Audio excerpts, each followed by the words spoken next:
키워드로 알아보는 경제 이야기 그리고 투자 전략 김한진 이코노미스트와 함께합니다. 박사님 어서 오십시오. 네, 안녕하세요. 오늘 바로 얘기하겠습니다. 주제 한번 보여주십시오. 오늘은 아무래도 미국 연준의 강한 금리 인상 얘기를 첫 번째로 해야 될 수밖에 없는데요. 75bp의 강한 인상, 자이언트 스텝은 선택이 아닌 운명이다. 그 이제 제목이 좀 어떻게 해석을 해야 될까요? 그렇게 갈 수밖에 없다는 연준의 어떤 입장을 보여주는, 고뇌를 보여주는 단어일 텐데, 75bp 인상했습니다. 어떻게 해석하세요? 네, 지난 5월 31일 날 파월 의장의 이제 바이든 대통령 미팅이 있었고, 네. 그리고 D- 하루 전, 정책회의 하루 전에 월스트리트 저널 기자가 이제 블랙아웃 기간이기 때문에 네. 연준 인사들이 말을 못하니까 네. 좀 흘렸죠. 네. 그래서 대단히 그 연준의 입장을 잘 얘기하는 기자분이시네요. 네, 연준의 나팔수라고 봐야 되는데 아무튼 팩트 자체는 굉장히 긴박하게 움직였다. 50bp에서 시장에서 100bp까지 얘기가 나올 정도로 연준이 긴축의 고삐를 상당히 좀 급박하게 조이기 시작했다라는 게 팩트인데. 백악과 미팅 때 제롬 파월이 가서 교무실에 불려온 학생처럼 무릎에 손 얹고 이렇게 있을 때 사실 좀 느낌이 좀 그랬습니다. 좀 공손한 사진을 찍은 것 같습니다. 기자분이. 그래서 이 속도로 가면 근데 이제 지금 문제는 이번뿐만 아니라 앞으로도 다음은 이제 7월, 9월이죠. 네. 앞으로 이제 스탠스가 어떻게 갈 거냐 궁금한 건데. 예, 파월 의장은 기자회견에서 일단 50bp, 75bp 둘 다 열어놨습니다. 7월 달에 어떻게 될지 모르겠다. 데이터를 봐야 되겠다라는 건데요. 지금 지난주에 나온 그 CPI, 소비자 물가를 보면 좀 쉽게 떨어지지가 않을 것 같아요, 물가가. 그래서 아마도 6월 CPI도 조금 연준이 50bp를 인상하기에는 조금 부담을 줄 거다라고 이제 저는 보고 있고요. 그런 측면에서 7월 달에도 75bp 연속 자이언트 스텝이 2번 이루어지고, 그리고 이제 8월은 쉬죠. 9월에 비로소 50bp로 낮추든지 아니면 25bp로 이제 넘어가든지. 그래서 저는 이제 9월에 50bp 그리고 11월, 12월에 25bp. 그래서 연준이 지금 제시한 연말 3.8%를 조금 달성할 수 3.4%를 달성할 수 있지 않을까. 그러니까 3.50%를 지금 향해서 연준의 긴축이 계속 이루어질 것 같습니다. 제로금리에서 3.5까지 다이렉트로 달려가니 그걸 대응해야 되는 투자자들은 정말 현기증이 나는 거죠. 그리고 이제 주가를 좀 올렸던 요인들이 경기 침체에 대한 우려들이 큰 건데요. 파월 의장이 거기에 대해서도 꽤 긍정적인 발언을 했는데 이게 신뢰가 어느 정도 있을까 좀 고민입니다. 어느 나라 중앙은행이나 우리가 경기 침체를 기어코 만들고야 말겠다. 이렇게 얘기하는 중앙은행은 없죠. 근데 어제 연준 스태프들의 소위 경제 전망을 보면 또 연준 위원들의 전체적인 좀 의견들을 종합해 볼 때 조금 모순적인 게 있습니다. 그러니까 실업률은 조금 올라가고 물가는 잡을 수 있다.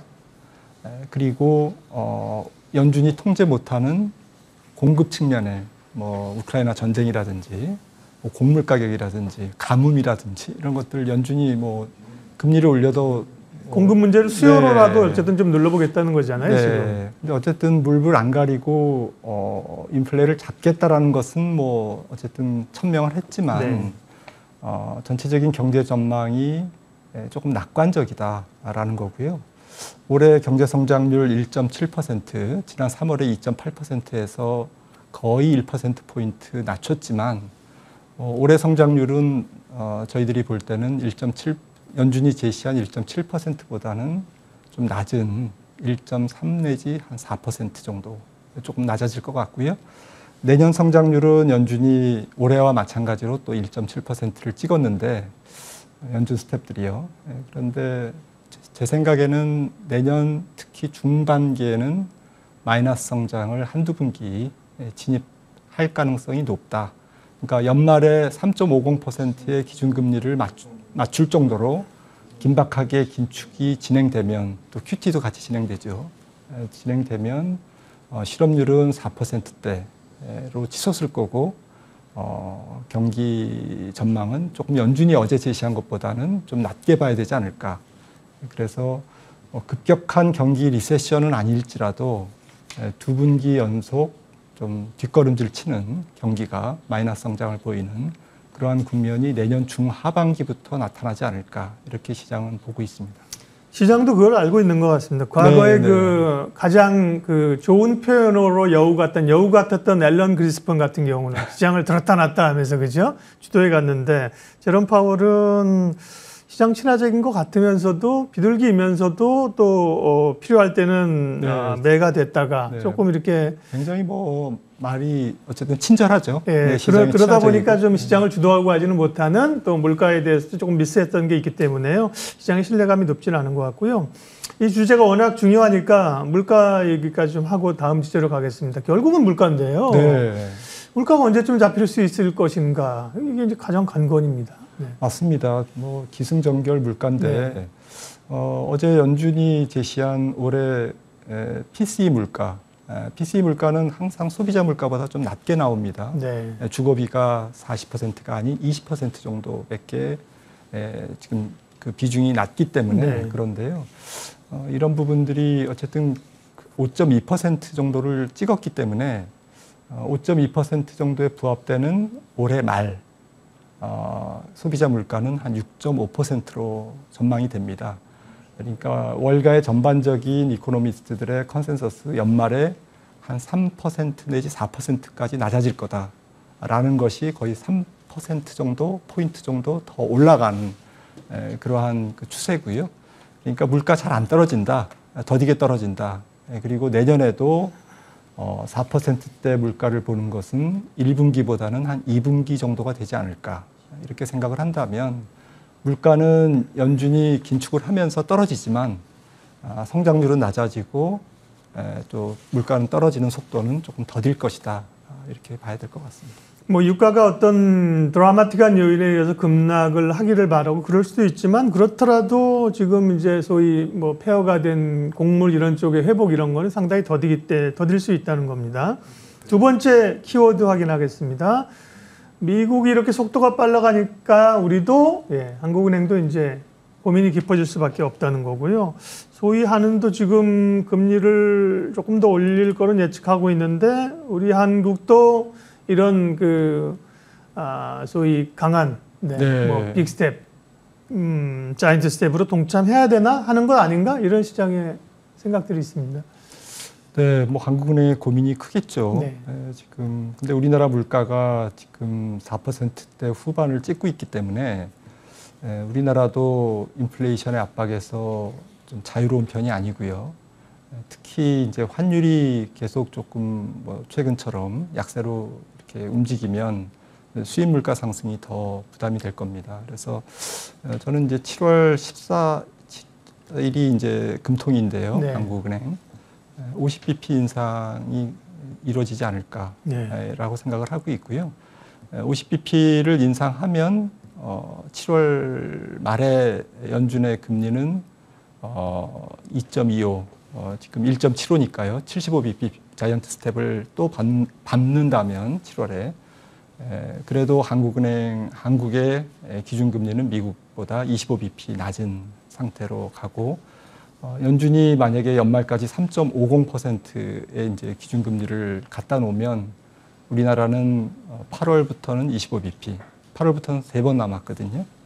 그래서 25bp 베이비 스텝으로 가면 3.0 정도에 그렇게 갖다 놔도 미국 금리보다 50bp가 낮은 기준금리가 됩니다. 그래서 전 세계 인플레이션이 지금 동시에 같이 진행되고 있기 때문에 한국은행도 좀 여러 가지 국내 문제가 있음에도 불구하고 조금 매파적으로 금리를 올리지 않을까 이렇게 생각을 합니다. 우리도 할 수 없이 금리를 올려야 되는 형국인데 그럴 경우 이제 뭐 집을 사거나 혹은 뭐 전세자금 대출을 받으신 분이나 뭐 이런 분들이 상당히 그 고통스러운 구간으로 벌써 들어가고 있는 거고요. 이게 이제 우리 소비를 침체시키고 또 경제 성장률 좀 끌어내리지 않을까 걱정입니다. 네, 그게 좀 문제죠. 네. 사실 물가는 뭐 금리를 올리면 잡힐 수밖에 없는데 네. 문제는 그 과정에서 조금 고통이 따른다는 거고요. 특히 미국의 고용은 상당히 타이트하고 양호합니다. 하지만 한국의 고용 시장은 그렇지 않거든요. 그래서 이런 긴축에 따른 그러니까 공급 사이드의 문제가 어쨌든 긴축을 불러오는 측면이 있는데 그러한 긴축 부담이 통화 긴축 부담이 훨씬 더 미국보다는 한국이 그 고통이 클 거다. 경기에 대한 좋지 않은 영향이 더 클 거다라는 거고요. 금리가 1%포인트 오르면 가계 이자 지급이 13조 원 이렇게 증가하는 걸로 통계가 나와 있는데 가처분 소득 대비 이렇게 되면 뭐 하반기에는 거의 70%가 가계 소득이 실질 소득의 한 70%는 이자 비용으로 지불될 정도로 굉장히 팍팍한 상황으로 가기 때문에 특히 내수 침체 그리고 연체율 증가 거기에 따른 은행들의 대출 회피 이런 부분들이 또 2차적으로 경기를 또 어렵게 만드는 그러한 좀 좋지 않은 악순환이 좀 예상됩니다. 네, 김한진 박사님과 알아보는 시장 키워드 세 번째 보겠습니다. 세 번째는 그래서 이 요인들을 합쳐서 우리의 시장에 대한 고민은 어떤 것인가? 혼돈의 글로벌 경제 또 금리 추이 증시 전망인데요. 단기적으로 워낙 많이 이제 사실 패닉 국면에 갔기 때문에 반등이 좀 나오고 있는데요. 네. 단기 반등 또 중기적으로는 어떻게 대응해야 될까요? 네, 단기 반등은 지금 뭐 약간 연준이 실제로는 매파지만 지금 시장이 미리 선조정했기 때문에 기술적 반등이 일어나는 과정.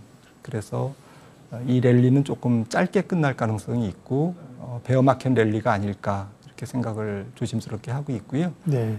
결국 지금부터 연말까지 혹은 내년 초까지의 장세의 어떠한 그 환경은 금리는 계속 점프업 하는데 팍팍 올라가는데 기업 실적과 경제 전망은 계속 낮아지는 그런 역실적 장세와 역금융 장세, 금리가 올라가서 주가가 부담스러운 그게 동시에 진행되는 그리고 당장 패드가 연준이 좀 주식시장을 구원하는 그러한 친절한 중앙은행이 당분간은 그런 역할을 하기 어렵기 때문에 그런 관점에서 추가 하락이 결국에는 조금 남아있지 않을까라고 생각을 하고 있어서 네. 조금 트레이딩을 잘해야 되고 그 다음에 좀 현금 비중을 뭐 일반적인 투자자분들은 현금 비중을 여전히 높게 가져가는 보수적 투자 전략이 조금 필요한 상황이 아닌가 싶습니다. 섹터는 어떻게 그러면 뭐 가치주 중심으로 가 있고 근데 최근에 금리 오른다고 사실 금융주나 뭐 배당주나 이런 게 오르는 것도 아니어서요. 네. 같이 빠졌죠. 예, 섹터 전략은요. 네, 섹터 전략은 뭐 단기 반등 때는 많이 빠진 게 뭐 가장 많이 올라갈 것 같고요. 네. 뭐 기술주죠. 예. 하지만 그거는 좀 쫓아가는데 좀 선별적으로 쫓아가야 될 것 같고요. 그래도 PER이 낮은 그런 종목 가치주 그리고 필수 소비재는 일단 먹어야 되니까 써야 되니까 이런 필수 소비재 중심으로 보수적 전략이 필요할 것 같습니다. 네, 키워드로 풀어보는 경제 이야기 투자 전략 김한진 박사님 함께했습니다. 고맙습니다.